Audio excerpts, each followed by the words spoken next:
global things. And they hire 15 engineers for one science. So it's an engineering entity.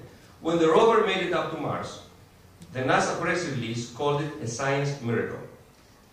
2 years later, when something went wrong with the rover, how did they call it? An engineering error.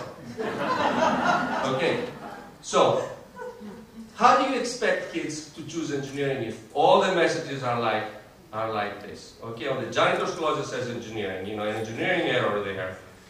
Science is getting all the credit or for things engineers did and no career guidance. So here's the numbers problem we have. If you look at the engineering community, it's predominantly white. As whites become a smaller and smaller piece of the pie in the United States, and as other minority groups are becoming a bigger piece of the pie, traditionally, kids, let's say, from the African American community, where are encouraged by their parents to go into? Education, medicine, and law. Engineering is not a traditional field, so the relatives are not there to mentor kids to go into engineering. So as this population is becoming a larger part of the pie, we're going to start running out of engineers. It's a simple problem. It's not a politically correct problem. You won't have enough people to do the stuff. Anything from running basic infrastructure to national defense things, or you have to have US-born engineers. So it's a real problem. So the fourth reason was careers. And the fifth reason, it's more esoteric, but I think you'll enjoy it. This used to be a boy-girl problem in engineering schools.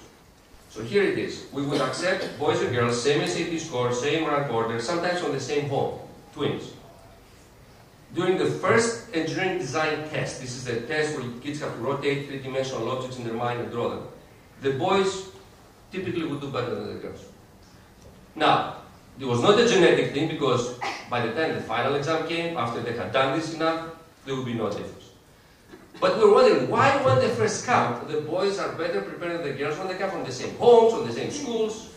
And we found a study that was done by Michigan Tech that determines because of the toys they play as they grow up.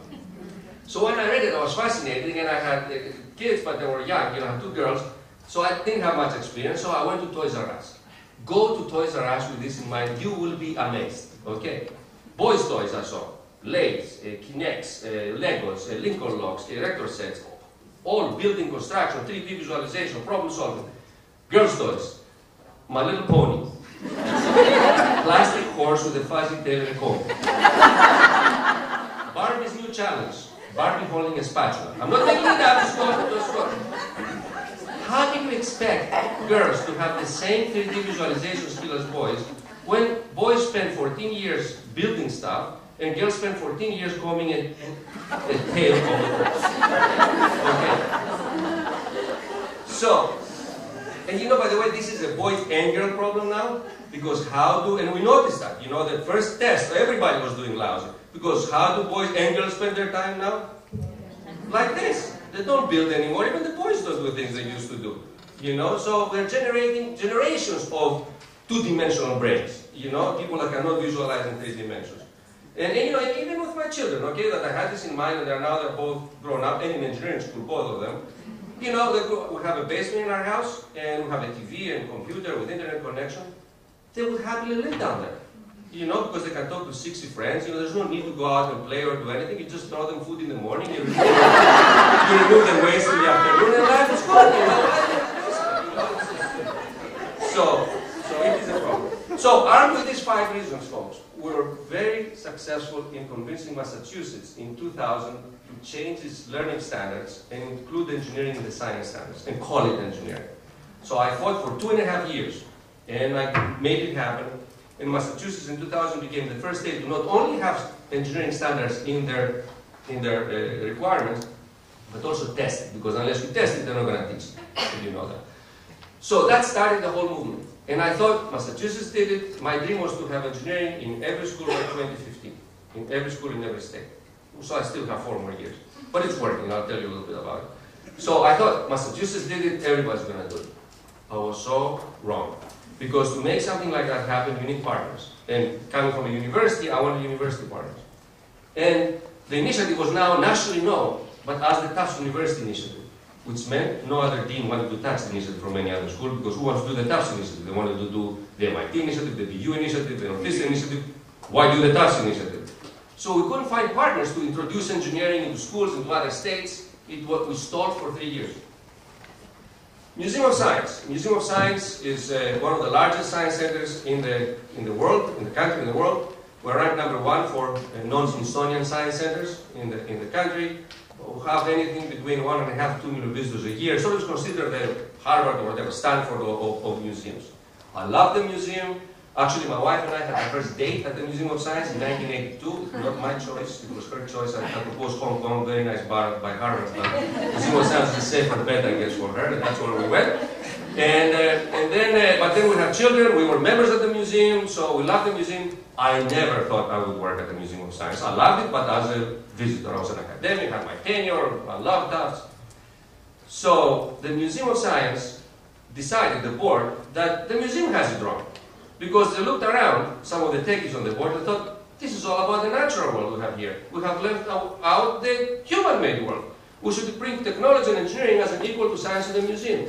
So when my predecessor retired and they're looking for a new person to run the place, they knew about my work, somebody did. So the search firm called me and asked me, are you interested in being president of the Museum of Science? And of course I thought you were out of your mind, but I didn't tell her that. But I said, you know, well, send me the information, I wanted to be polite, you never want to burn bridges with headhunters. So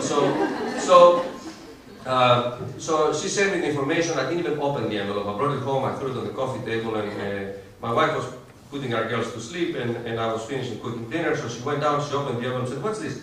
I said, don't worry, Museum of Science is looking for a president. So she started reading it, she yelled at me, you know, you should look at this. I said, why? I said, the only thing missing from the job description is your name. So that got my attention right away. And I read the stuff and I quickly realized that to make my dream become a reality, to have engineering in all 50 states, in all schools by 2015, that's the best platform I could use. And it may not seem natural to you, but it is indeed, because the museum does not compete with anyone. Museums help each other. We will collaborate. Of course, universities love to work with museums. Teachers are not afraid of museums. They may be a little afraid of universities. You know, it's a friendly place. Everybody loves the Museum of Science. And it has a lot of clout because it's sort of the big gun in the museum world.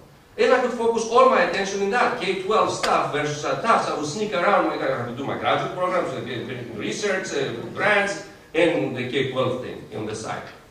So I dropped my tenure and left the university in 2 weeks. Everybody was numb at Tufts because, you know, I had 3 degrees from Tufts. I met my wife at Tufts. Our golden retrievers were named after Tufts. You know? Nobody thought Giannis would ever leave Tufts, at least until the dogs died, you know. and gone. And I went to the museum and started the National Center for Tech Literacy in 2004. And we do 3 things. We advocate for the introduction of engineering into schools. And this is an example of what we're doing. I'm here today. But also we do it at the federal level. We have influenced numerous legislations and funding mechanisms. The Race to the Top, Hadas Priority STEM, we did that. I met with Duncan and worked with his staff to do that. The NAEP test, I know you don't deal with a lot of that stuff because it's for public schools, but that's a National Assessment for Educational Progress, sort of the report card of the public schools for state by state. We inserted 10% of the science test is engineering. It will be a new test in 2014, assessing technology and engineering only, so that will drive standards. There will be a new Common Core standards coming out in the summer, Science Common Core standards for all states. From DC, we flooded with engineering standards. So now each state that participates in that has to change the standards. So we infuse engineering at the federal level and at the state level. We have worked with numerous states to introduce engineering in their learning standards and their testing. The second thing we do is curriculum development. We have, believe it or not, the largest curriculum production for engineering books for children in the world. Our books are used by over 2 million children throughout the United States, and we just got a big grant from the European Commission to introduce engineering in 10 different countries. So in Europe now is becoming interested in engineering. And you can find our books on our website. You go to the Museum of Science and you look at the National Center, and they're really cool. And the third thing we do is professional development of teachers. Our main, we do workshops ourselves, but primarily we train the trainer. We find partners throughout the country. We train the trainers, and then they train. Maybe you have worked with some of our partners. We have university partners, corporate partners, and museum partners throughout the country and now throughout the world. And we do anything from professional development of teachers to pre-service programs, to leadership programs for school administrations when they want to introduce engineering, how do they fit it in the whole mix of K-12 and all that. And it's working, folks. The US Senate had 2 hearings that I testified last year on K-12 engineering. This was not part of the vocabulary in 1995. Nobody would think K-12 engineering. And it's working. Now we have presence in all 50 states. There are millions of children that learn engineering, and it's growing on a daily basis. So, before that, the Museum of Science, the only thing it was doing for the No Child Left Behind initiative was to make sure when the buses leave at the end of the day, there are no children left behind. But now we're doing a lot more.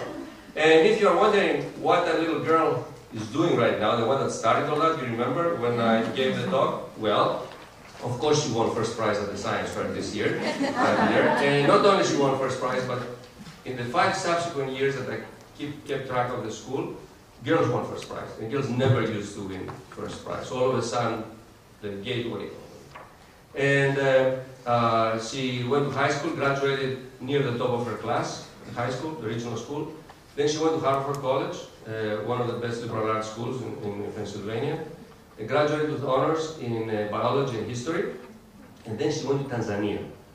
And she started her own foundation to raise money and design and build science laboratories for the children in Tanzania.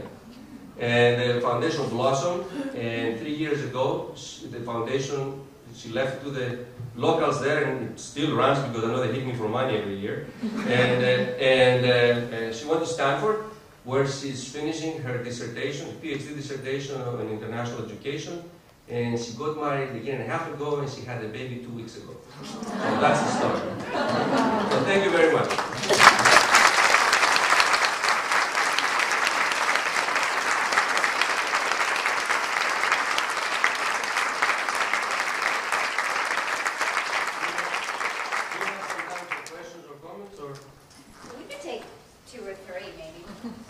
Okay. Let's do it.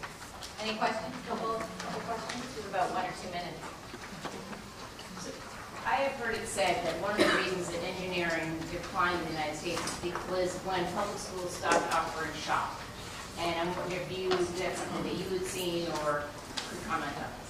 Well, the question is the sort of elimination or reduction of shop in schools responsible for engineering? I would say partially it is. The problem with shop is that the way it's taught is too much shop and not enough engineering. So it's too much just, you get the blueprints, build this, which is good because you build visualization skills, some problem solving skills, but you don't really use your math and science, which is what engineering really is, and your other skills to sort of get the blueprint. Where we're pushing the whole tech ed field is to go closer to engineering. And actually what I would like to see eventually is tech ed teachers coming out of engineering schools versus tech ed programs. Because tech ed programs generate more technicians, which is fine, but a lot of these people are very well skilled in building things and doing that, but they don't have enough science background to connect with engineering. A lot of the engineering in K-12 is done by tech ed teachers, and they do a great job.